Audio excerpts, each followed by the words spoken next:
Nah, bab yang selanjutnya ini babu ma yaqulu idza ta'assarat ma'isyatuhu.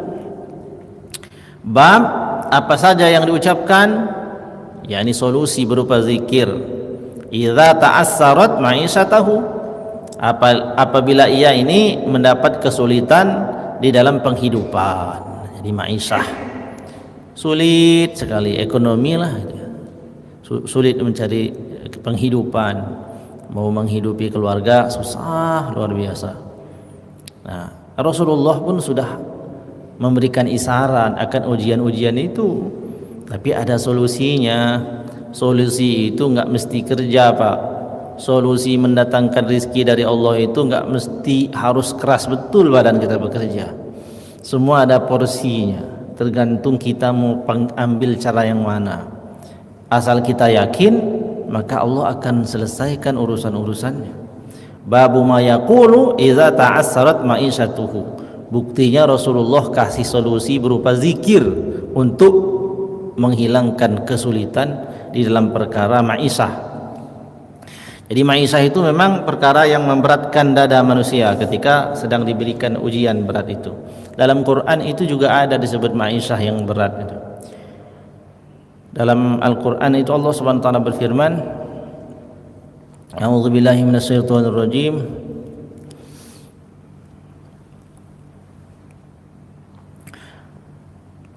Wa man a'rada an dzikri fa inna lahu ma'isyatan dhanka wa nahsyuruhu yawmal qiyamati a'ma. قال لم حشرتني أعمى وقد كنت بصيرا ذلك آتتك آياتنا فنسيتها وكذلك اليوم تنسى. Sadaqallahul azim. Itu ayat Quran ini. Wa man a'rada an dzikri, barang siapa yang meninggalkan zikir. Ulama tafsir menyebut maknanya zikir di sini Quran, ya. Quran. Karena Quran itu juga namanya az-zikir. Fa inna lahu ma'isyatan dhanka, maka sungguh baginya akan diberikan ma'isyah yang dhanka, ma'isyah yang sempit, sulit kehidupannya. Jadi jawaban pertama, orang sulit itu kenapa? Jauh dari Quran. Nah, selain daripada itu ulama menjelaskan maksud sempit ma'isyah dhanka itu dia akan dijadikan Allah sempit nanti di akhirat. Jadi maknanya dua, sempit di dunia, sempit di akhirat. Ya, orang sempit di dunia itu bukan berarti enggak punya harta sama sekali. Bisa jadi banyak hartanya tapi dadanya sempit, tidak pernah merasa cukup, terus menerus haus terhadap sesuatu sehingga menyerumuskan ia kepada perkara-perkara yang dianggap hina oleh agama. Nah, itu ma'isyah dalam Quran. Dan tidak hanya itu, orang-orang yang meninggalkan zikir tadi itu selain disusahkan ma'isyahnya, wa nahsyuruhu yaumal qiyamati a'ma, dan akan dikumpulkan nanti di hari kiamat dalam keadaan yang buta. Jadi buta matanya. Nah, nanti orang-orang yang buta itu bertanya kepada Allah, Rabbi lima hasyartani a'ma wa qad kuntu basira. Ya Allah, kenapa hari ini kami ini dikumpulkan dalam keadaan buta, mata kami ini buta, kenapa ya Allah? Sedangkan dulu waktu di dunia kami termasuk orang yang melihat, artinya tidak buta. Maka Allah menjawab, zalika atatka ayatuna fanasitaha. Hal tersebut disebabkan karena engkau telah aku berikan ayat-ayat Allah, yakni Quran tadi itu, fanasitaha. Lalu engkau lupakan Al-Quran, abaikan Quran, tidak mau bergaul dengan Al-Quran. Apa-apa yang disebutkan di dalamnya itu semuanya menjadi sesuatu yang ia abaikan, tidak nancap di dalam hatinya. Fanasitaha, lalu engkau lupakan. Wa kadzalika yauma tunsa. Demikian pula lah engkau hari ini menjadi orang yang tidak dipedulikan oleh Allah Subhanahu wa taala. Nah, ini akibatnya. Jadi dunia itu sulit ma'isyahnya, nanti di akhirat jadi buta, tidak dirahmati Allah Subhanahu wa taala. Nah, diajarkan juga oleh Rasulullah apa saja yang kita ucapkan idza ta'assarat ma'isyatuhu, apabila kita menemukan sesuatu berupa kesulitan dalam hal ma'isyah tadi itu. Rawaina fi kitab Sunni Rawaina fi kitab Ibnu Sunni, kami riwayatkan dalam kitab Imam Ibnu Sunni. Jadi Imam Ibnu Sunni ya, bisa sebagian juga menyebut Imam Ibnu Sinni, ya ini nisbatnya namanya, sehingga sama kalau ada orang bilang Ibnu Sunni, Ibnu Sinni itu sama maksud. An Ibni Umar radhiyallahu anhuma, daripada Ibni Umar radhiyallahu anhuma. Ibni Umar ini salah satu daripada Abdullah yang alim. Jadi Abdullah bin Abbas, ada Abdullah bin Umar, ada Abdullah ibni Amr ibni Al-As radhiyallahu anhuma.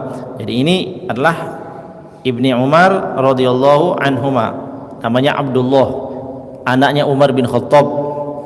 Beliau termasuk ulama di zaman sahabat yang muda.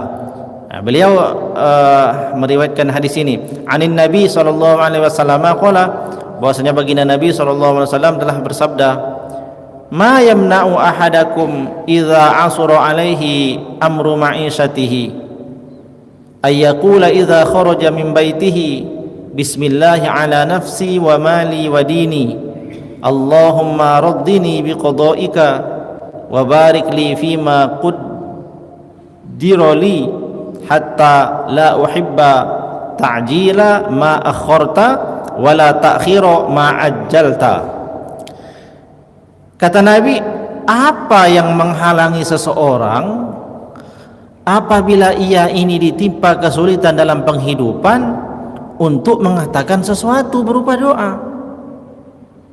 Jadi ini bentuk kalimat yang sangat indah.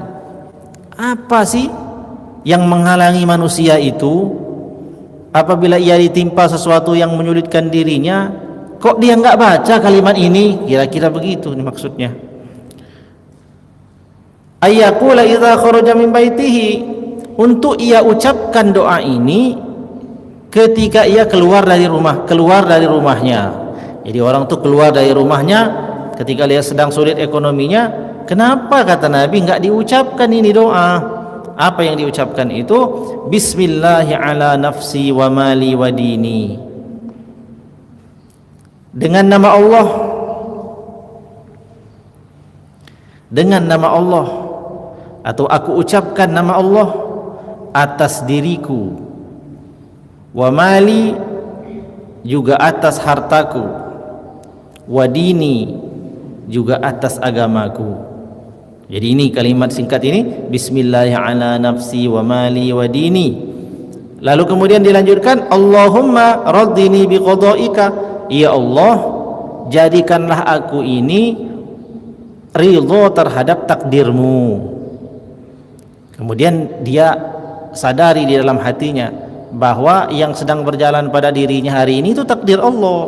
Kalaupun yang dialami berupa kesulitan, itu takdir Allah. Lalu dia minta, ya Allah jadikanlah aku ini ridho terhadap takdirmu. Wa barik li fima qaddira li, dan berkahilah aku ya Allah pada perkara yang telah engkau takdirkan kepadaku. Jadi kalau hari ini engkau sedang menakdirkan aku ini ya Allah dalam keadaan sulit, berkahi aku di dalam kesulitan itu. Hatta la uhibba ta'jila ma akharta, sehingga aku tidak suka terburu-buru atau ingin menyegerakan sesuatu yang sedang engkau akhirkan untukku. Wala ta'khira ma ajjalta, dan aku tidak mengakhirkan apa yang engkau segerakan. Maknanya itu biar kita ini jadi orang yang nerima.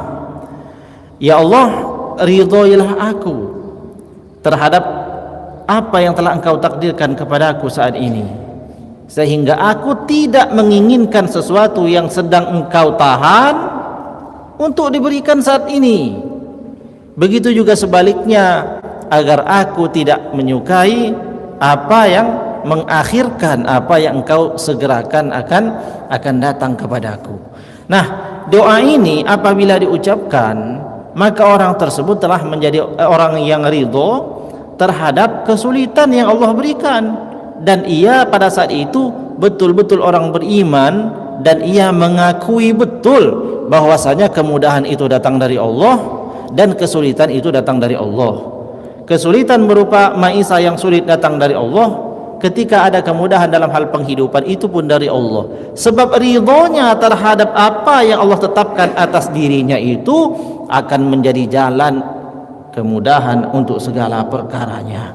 Nah, para ulama-ulama terdahulu mengamalkan doa-doa ini. Dan ketika Rasulullah mengajarkan kepada para sahabat, banyak sekali di kalangan para sahabat itu yang sulit, lalu kemudian sekejap mata bahasanya itu sangat cepat menjadi orang yang berbeda keadaannya daripada hari itu.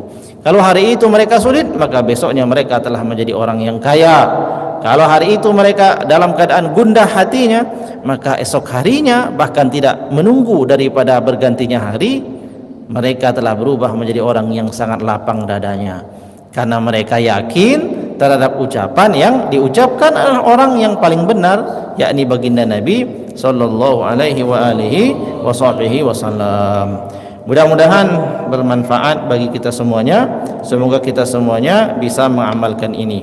Kesimpulannya, ajaran Rasulullah itu ajaran yang pasti kebenarannya. Janji yang disampaikan dalam hadis-hadis Rasulullah adalah sesuatu yang pasti bakal didapati dengan syarat yakin kepada baginda Nabi SAW dan yakin atas doa-doanya akan diterima oleh Allah Subhanahu wa taala.